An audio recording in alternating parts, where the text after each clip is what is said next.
Comilla Victoria college ছাত্রী ও cantonment বোর্ডের বেসরকারি কর্মচারীর মেয়ে সোহাগী জাহান তনুর মৃতদেহ পাওয়া যায় সেনানিবাসের অলিপুর এলাকায়। ২০ মার্চ রাতে এই কালভার্টের সামনে প্রথমে তার একটি জুতা পাওয়া যায়। এরপর রাস্তার পাশের এই জায়গায় মাথার চুল, একটু সামনে তার ব্যবহৃত মোবাইল ফোন এবং আরও একটু সামনে সেনানিবাসের সীমানার শেষ অংশে রক্তাক্ত মৃতদেহ পায় তার বাবা।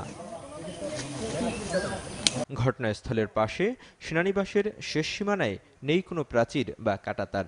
সেনাবাহিনী জানিয়েছে, প্রাচীর দেওয়ার কাজ শুরু হয়েছে গেল ডিসেম্বরে, কিন্তু এরই মধ্যে ঘটে গেল এই মর্মান্তিক ঘটনা। সেনানিবাসের কর্মকর্তারা জানিয়েছেন, তনু সেনা পরিবারেরই সদস্য হয় তারা ব্যথিত ও মর্মাহত। তনু ছোটবেলা থেকে বড় হয়েছে, আমরা তাকে সোহাগী নামে জানি। সে সোহাগী, আমাদের সোহাগী আজ নেই। তদন্তের মাধ্যমে এই তনু হত্যার যারা সত্যিকারে ঘটিয়েছে বের করে বিচারের সম্মুখীন করা হোক, এটাও আমরা চাই। এ ঘটনার জন্য সুনির্দিষ্টভাবে কাউকে অভিযুক্ত করেনি তনুর পরিবার। তবে সন্তান হত্যাকারীদের দ্রুত বিচারের আওতায় আনার দাবি জানিয়েছেন তারা। খুন করছে, আমি এটা বিচার চাই।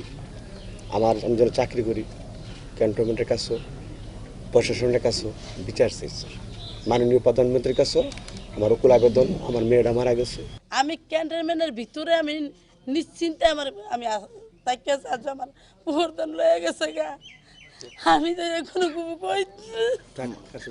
এর আগে আন্তঃবাহিনী জনসংযোগ পরিদপ্তর আইএসপিআর এর পক্ষ থেকে অভিযোগ করা হয়, একটি মহল অনুমান নির্ভর বক্তব্য দিয়ে সেনাবাহিনী সম্পর্কে বিভ্রান্তি ছড়াচ্ছে।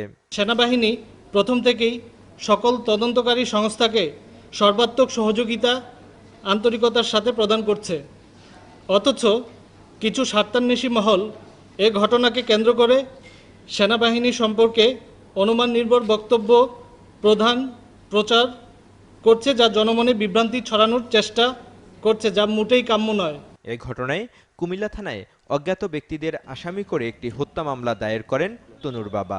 তবে এখন পর্যন্ত কোনো আসামিকে গ্রেপ্তার করতে পারেনি পুলিশ। কুমিল্লা সেনানিবাসের সীমানা প্রাচীর ঘেরা এই ঝোপের মধ্য থেকেই সোহাগী জাহান তনুর মরদেহ উদ্ধার করা হয়েছিল। আর ওই দিন সন্ধ্যায় সোহাগী জাহান তনু প্রাইভেট পড়িয়ে এই রাস্তায় বাড়ি ফিরছিল।